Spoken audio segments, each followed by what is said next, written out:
ওই গেছে রে, গেছে গেছে। ওরে আল্লাহ, একটু জানে হাত বেঁচে গেছে। ওরে আল্লাহ, বাঁচিছি বাঁচিছি, কি বাঁচা বাঁচিছি।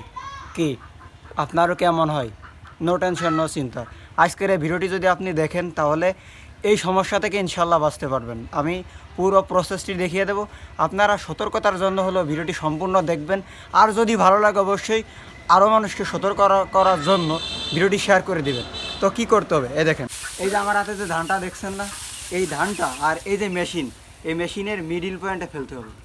আপনারা কি করেন, এই যে পেঁচিয়ে যায়, ঠিক আছে, এই যে আপনার ধান মাড়াই করতে গেলে যে পেঁচিয়ে যায়, আপনারা কি করেন এই আগার দিকে একদম ধান ফেলেন, যার কারণে এই যে এইভাবে পেঁচিয়ে যায়। আর আপনারা যদি এই মাঝামাঝি ফেলেন তাহলে কিন্তু ধানটা পেঁচাবেন, আর এই ধানটা কিন্তু সম্পূর্ণ মাড়াই হবে। আর আপনারা যদি এইভাবে দেন তাহলে দেখেন ধানটা যদি আগায় চলে যায়, আগায় সব ধানটা যদি এরকম আগায় চলে যায় আর গোড়া এখানে থাকে তাহলে এমনিতেই কিন্তু পেঁচিয়ে যাবে, ঠিক আছে। দিকে যাবে।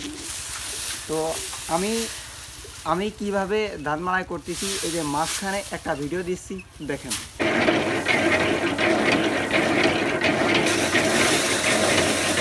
তো দেখতেই তো পারলেন যে কেমন আমি ধান মাড়াই করলাম। তো প্রথমে কিন্তু আমি আগেই বলে দিচ্ছি যে এইভাবে মাঝখানে ধানটা ফেলতে হবে, তারপরে এরকম ঘুরিয়ে পেঁচিয়ে এই যে গোড়ার দিকে যে অংশগুলো থাকবে ধানের, এই যে এইভাবে রাখতে হবে, এইভাবে করে তারপরে হচ্ছে ধানটা মাড়াই করতে হবে। আর আপনি যদি প্রথমেই যদি এইখানে ধানটা রাখেন তাহলে কিন্তু এই যে এইভাবে পেঁচাই যাবে। আর যদি এইখানে রাখেন তাহলে কিন্তু এই দেখেন পেঁচাবে না, এই যে এইখানেই থাকবে, ঠিক আছে। তো আপনি ভিডিওটি একবার না হয় ভিডিওটি যদি একবার না হয় আপনি বারবার দেখেন, বারবার দেখে তো ভিডিওটি শিখে রাখেন, ঠিক আছে।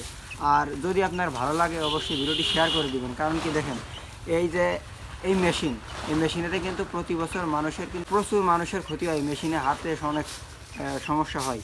তো এই সমস্যা থেকে বাঁচতে হলে ভিডিওটি আপনাকে ভালো করে দেখতে হবে, আর অবশ্যই অনেকের মাঝে শেয়ার করে দিতে হবে, কারণ তারাও সতর্ক হোক যে কীভাবে ধানটা মাড়াই করতে হবে, সঠিক নিয়মটা কী এটা সে দেখবে। তো আমি কিন্তু বারে বারে দেখা দিচ্ছি যে আপনারা কোনোভাবেই এরকম ধানের এই মেশিনের যে মেশিনটা, এই অংশের আগে কোনো ধানের বালটা দেবেন না, এই মাঝখানে রাখবেন বা একটু এইদিকে রাখবেন, তাহলে কোনোরকম কোনো সমস্যা হবে না। তো ভিডিওটি কেমন লাগলো, যদি ভালো লাগে বলছি শেয়ার করে দেবেন, আর আপনার মতামতটা কমেন্টে জানিয়ে দেবেন। পেজটি ভালো লাগলে ফলো করবেন।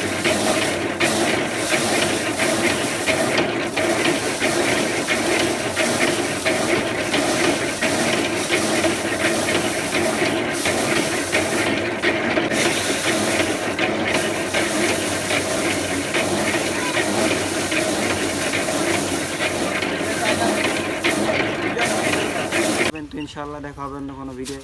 তো দেখুন, সবাই সুস্থ থাকেন, ভালো থাকেন, আল্লাহ।